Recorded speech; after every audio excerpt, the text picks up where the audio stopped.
Beloved of God, good morning. Once again this Sunday, I offer you Father Augustine Berenger Esomba's homily, a Palatine.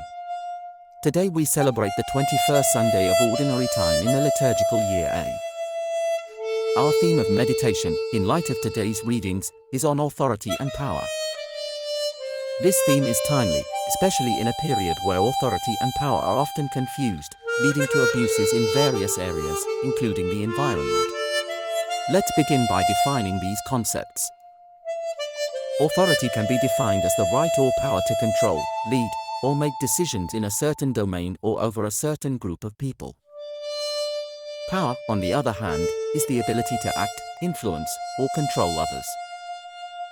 In the biblical texts we have heard today, we see different examples of authority and power. Shebna, in the book of the prophet Isaiah, is an example of authority without power, while Paul and Peter represent examples of authority exercised with the power of God. Let's start with Shebna. He was the master of the king's house, a high official in the royal palace. However, despite his position of authority, he abused his power by seeking his own glory and neglecting the responsibilities entrusted to him. He used his position for his own advantage, to the detriment of the well-being of the people of Israel. That is why God removes him through the mouth of the prophet Isaiah to make way for Eliakim. This situation raises the question of authority without power in our own lives. We can see abuses of authority in different spheres of our society. For example, some parents may use their authority to exert excessive control over their children instead of educating them with love and freedom. Similarly, some religious leaders, clergy, politicians, or business executives may use their authority to enrich themselves or oppress others. On the other hand, Paul and Peter are examples of authority exercised with the power of God. Paul, in his letter to the Romans, expresses his mission as an apostle, conferred by God himself.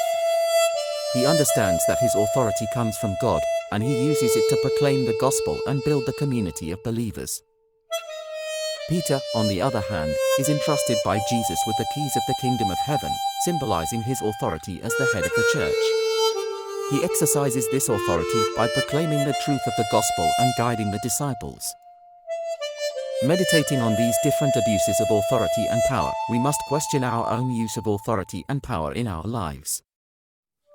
Whether in our relationships, our professional careers, or our roles as leaders, are we aware of the consequences of our actions on others?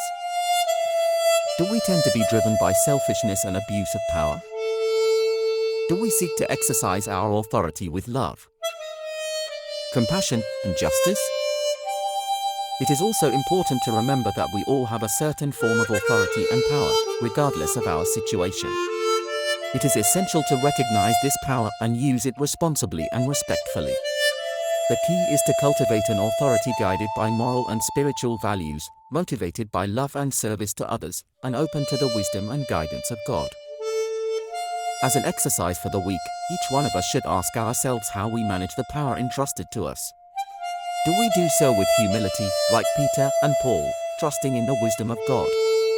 Or do we resort to abuse, like Shebna, for our own interests, as seen in the first reading? Have a blessed Sunday and a fruitful meditation to all.